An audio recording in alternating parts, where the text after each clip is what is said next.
From this to this. Opo. Na sweet and spicy seafood naman yung lulutuin natin ngayon. Na-request nga to ng aking kaibigan. Kaya naman papakitaan ko nito ng masarap na luto. Ayun bang makakalimutan niya na yung pangalan niya mga guys. Chot! Ayun na lang.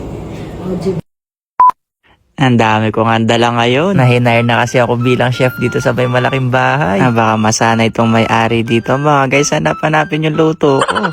Natuwang-tuwa nga si Mi. Ay si Erica pala. Nakakala niya kasi mga guys, nagbibiro lang ako na may dala ko seafood. Kaya sabi ko sa kanya, pagkatapos ko magluto, bayaran niya to. Hindi, matagal niya nang gusto mag-seafood. Kaya tuwang-tuwa siya dyan mga guys. Kasi finally makakapag-seafood na daw kami. Na ito nga yung gagawin naming hapunan. Kaya sabi ko sa kanya, ako nang bahala dito. Kasi medyo matrabaho nga yung paglilinis ng seafood. Kaya siya na lang bahala mag-ayos sa loob. Heto pala nabili namin kanina sa palengke na may alimango, pusit. Heto nga sa pinakamahirap linisin kasi ang dami mong kailangan tanggalin sa loob. Pero favorite ko to mga guys dahil na kapag piniprito at nagiging calamares. Bumili rin pala kami ng hipon at saka tahong kasi mixed seafoods nga yung lulutuin natin ngayong gabi. Nagpatulong na rin pala ako sa kanya kasi para mas mapabilis nga yung pagluluto ko. Baka sakaling ma-from this to this tong sibuyas. Di alam nyo mga guys, ang dami talaga nagtatanong sa amin kung ano nga bang meron sa aming dalawa. Kung paano kami nagkakilala. Medyo mahaba-haba yung istorya mga guys. Siguro paikling ko na lang. Eto makinig kayo. Nang isang araw nga nagmamaneho ako sa Cubao. Tapos may nakita akong babae naghihiwa ng sibuyas. Shot! Kaunti lang din pala yung mga hiwain namin dito mga guys. Mabawang sibuyas lang naman. Kaya naman tara. Samahan niyo muna kayo magluto ng sweet and spicy seafood. Na bago nga tayo manggisa. Papaubaya ko muna tong mais sa kanya. Kasi para mas masarap na yung pagkakalaga ng mais. Kailangan muna nga nating mapalambot to. Kasi medyo matigas nga yung mais. Pero hindi naman yung sobrang lambot. Sakto lang kasi igigisa pa natin ito mamaya. Dito na rin natin pakukuluan yung hipon. At saka na din yung tahong. Kasabay na din yung crab. Dito ko na lahat pinakuluan. Naayos lang naman yan. Hindi naman yan magbabago ng lasa. Kaya pagkatapos nga mapakuluan yung mga seafoods mga guys. Nagpainit na rin ako ng mantika. Para makapag-umpisa na nga tayong manggisa. Na mabilis lang din naman tulutuin. Ay matagal nga lang sa pagluluto ng seafoods mga guys yung paglilinis. Pero kapag nag-umpisa ka na magmekos, mabilis na lang din tumatapos. Na bago nga natin ilagay yung mga seafood, titimplahan muna natin to ng pangmalakasan. Na eto nga yung magbibigay lasa sa seafoods natin. Na ang bango na nga mga guys. Na sweet and spicy seafoods pala to niluluto natin. Kaya para magkaroon ng konting tamis, maglalagay lang tayo ng konting asukal at konting mekos lang mga guys. Pwede na nga natin lagay itong tahong. Nadadalawahin pala natin tong luto. Kasi di magkakasya lahat to sa isang lalagyan. Kaya second batch na lang yung ibang mga guys. At na mahalo natin to ng maayos. Na ang bango na nga ng niluluto natin mga guys. Kaya naman para magkaalamanan na nga to. Ipapataste test ko na nga muna tong alimango mga guys kung pwede na. Ay di muna pala pwede yun. Konting sabaw muna mga guys. Kung pasado na ba yung lasa. Di naman siguro halata na nagustuhan niya ng mga guys. Na eto na kayo naluto nating sweet and spicy seafoods. Na eto, nakadalawa na kami ng luto. Na okay na siguro to. Kaya naman nag-prepare na kami dito sa labas mga guys. Kasi dito na lang din kami kakain. Na naglagay na lang kami ng plastic wrap. Kasi para wala na masyadong hugas eh. Mga guys, tara seafoods tayo dyan. Mais lang yung pwedeng kunin dyan ha. Chot!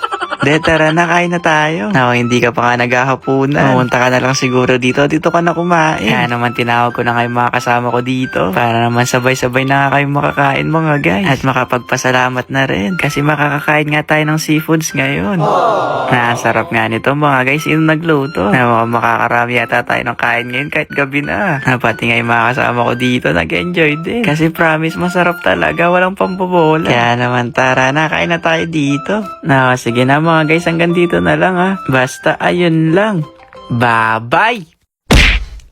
May isa pala akong follower dyan na nag-comment na kapag daw nagsahod ako sa Facebook, ay sunod ko namang ayusin yung kwarto ko. Ayoko pa nga sana tong ayusin kasi komportable ko pa naman tong tinutulugan. Pero mukhang kailangan na rin maayos mga guys. Natatanggal na din kasing ibang parte ng pintura sa pader. Kaya kailangan na rin siguro tong mapalitan ng bagong pintura. At sa vlog nga na to mga guys, kwarto reveal ko na nga kayo. Maliit lang din pala yung kwarto ko. Kaya maliit lang din yung ginagalawan ko dito. May nabasa rin pala ako nag-comment sa isa sa mga in-upload kong vlog. Bakit daw puro na lang daw ako vlog, di ako nag-aaral. At masasabi ko nga doon, nakapagtapos na ako ng pag-aaral. Hindi lang halata, mukha lang din kasi akong high school. Chot! Sinikap ko talaga makapagtapos. Gumraduate naman ako bilang cum laude. Uy! Chawat lang! Baka maniwala kayo dyan ha. Graduate lang din talaga akong gwapo. At walang nakuhang award. At siguro ito na lang yung masasabi kong nakuha kong award. Yung silver play button.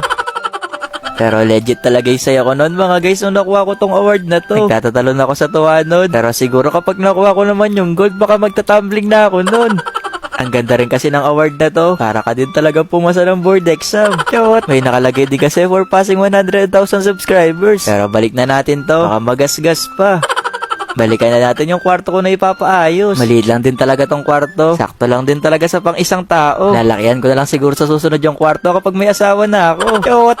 Kaya din pala maaga ako lagi nagigising. Yung kwarto ko tabi lang din ng tindahan. Kaya kapag may bumibili, maririnig mo din talaga. Kaya kada sumisigaw ng pabili dito sa tindahan, sila na nagsisilbing tilawak ng manok. Kasi sa kanila palang magigising na ako. Kaya sa vlog ko mga guys, lagi ko rin talaga sinasabing maaga ako nagising. Cute.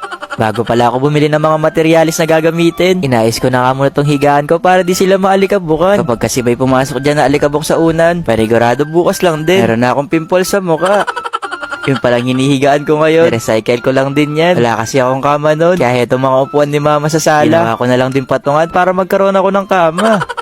Pagkatapos ko nga malinis yung buong kwarto, pinuntahan ko na nga din si ate para magpatulong sa kanya. Kung ako lang din kasi mag-isa mag-aayos doon, baka umabot na yung 1 week di pa natatapos. Bago din pala kami umalis mga guys, nilista na muna namin yung mga pwedeng bilhin sa hardware. Malapit lang din naman yung mga bilihan dito sa amin. Yun nga lang talaga, half day nga lang daw sila ngayon. Sa pagpili pala ng kulay ng pintura ng kwarto, dito rin talaga ako nahirapan. Gusto ko sana magkulay blue ulit. Kaso nga lang talaga, baka magmukhang water station yung kwarto ko. O kaya naman maging swimming pool na. Kaya ang ending mga guys, kulay puti na nga lang din yung napili namin ni ate. May nakita din pala ako dito na pan-design na parang kahoy. Kaya bumili na din ako. Hindi ko alam kung magiging resulta ng kwarto mamaya. Pero sa nakita ko nga ang kahoy na to, magiging maganda yung resulta. Yun nga lang talaga ang bigat sa bulsa ng kahoy na yan. Kaya sa mga oras nga na yan mga guys, habang nagko-compute si kuya, nakikipagtawaran na din talaga ako. Cute! Dito ko na nga din pala lahat binili mga kakailanganin. Kasi nandito na din naman lahat. Yung sa kisame, pintura, kahoy, stainless, pako. Basta nandito na lahat. Di na rin talaga ako nahirapan naghanap. At saka inutang ko lang dito kay kuya. Kaya doon ko na din lahat binili.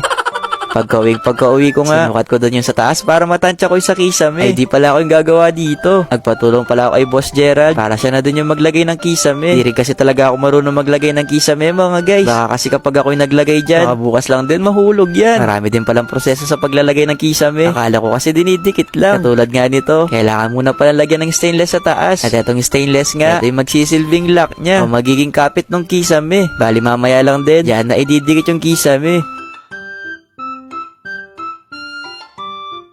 Pagkatapos nga maayos yung stainless sa taas, nandito na tayo sa exciting part. At yun nga yung paglalagay na ng kisame. Sa pagdidikit pala mga guys, may mga tamang gamit lang din yung pwedeng gamitin. Kaya di ko rin talaga kayang gumawa ng ganyan. Pero sa video nga na to mga guys, baka sa susunod alam ko na din gawin. Pinalagyan ko palang kisame tong kwarto mga guys. Kasi sa bahay, isa yung kisame sa mga nagpapaganda. At saka para mabawasan na din yung init sa taas. Lalo na ngayon yung panahon, umiinit na naman. Pagkatapos nga malagay yung kisame, pinalagay ko na din yung nabili kong kahoy. Eto palang mga kahoy mga guys, ipapadikit ko sa tabi ng headboard. Bali, heto na lang din yung magiging design niya. Alam niyo ba mga guys, ang tagal ko na din naghanap ng gantong kahoy. Yun nga lang talaga, hindi ko alam kasi talaga yung pangalan. Kaya di ko rin talaga mahanap-hanap.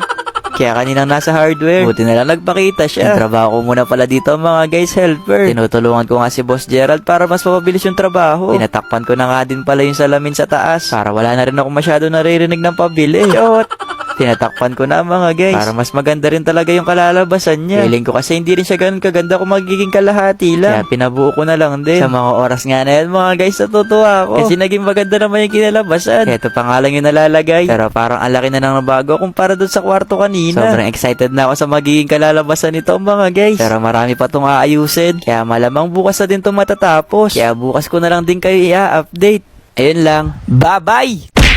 Ngayong araw nga malungkot ako. Ano ka ba naman hindi lulungkot? Yung ginagamit kong cellphone na pang-vlog na basag. Nahulog ko to sa hagdan kagabi. Akala ko nga nung una tempered lang. Pero tinry ko siyang buksan kaso di na talaga siya nabubukas. Kaya kagabi tinry ko rin siyang i-overnight na i-charge. Pagising ko nga tinatry ko siyang buksan. Kaso walang lumalabas na kagat ng apple. Kaya pinuntahan ko na din si ate para ipakita sa kanya yung cellphone ko na nabasag. Kahit alam naman na talaga niya na nabasag talaga kagabi yan. Chot!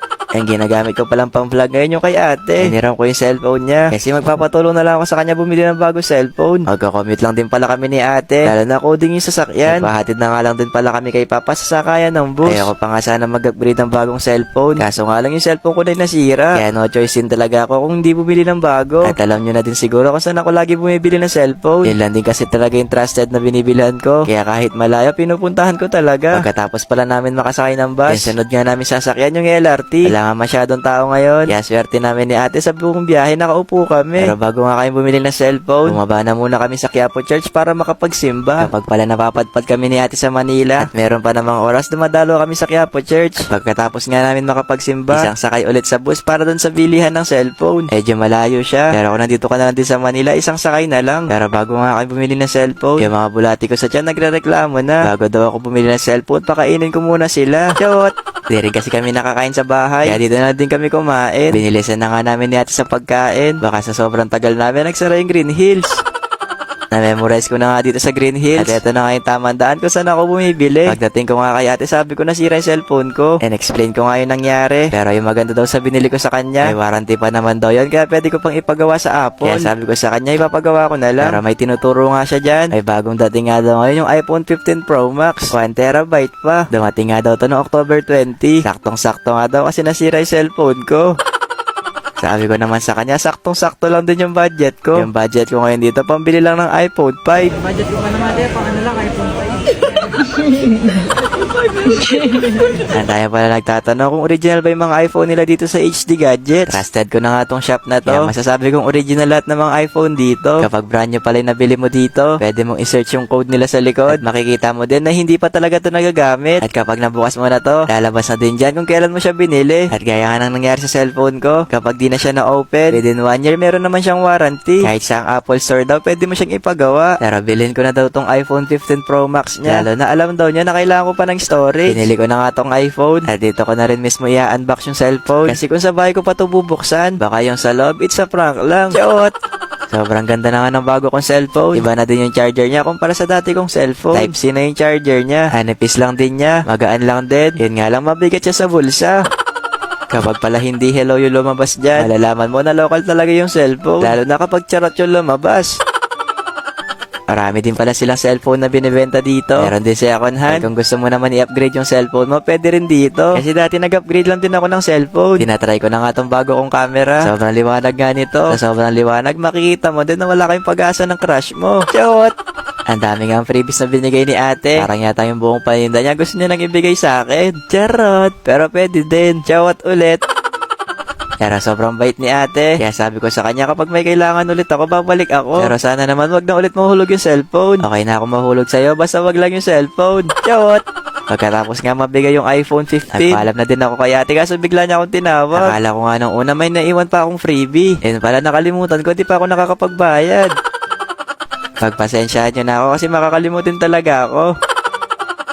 Ako nga daw yung first customer ni ate. Kaya hetong binayad ko. Sana maswerte daw yung araw niya. Kaya hanggang dito na lang mga guys. At eto pa nga may humabol. Kasama ko na din daw nga sila kasi kasama daw sila sa mga freebie. Charot! Ayun lang. Bye-bye!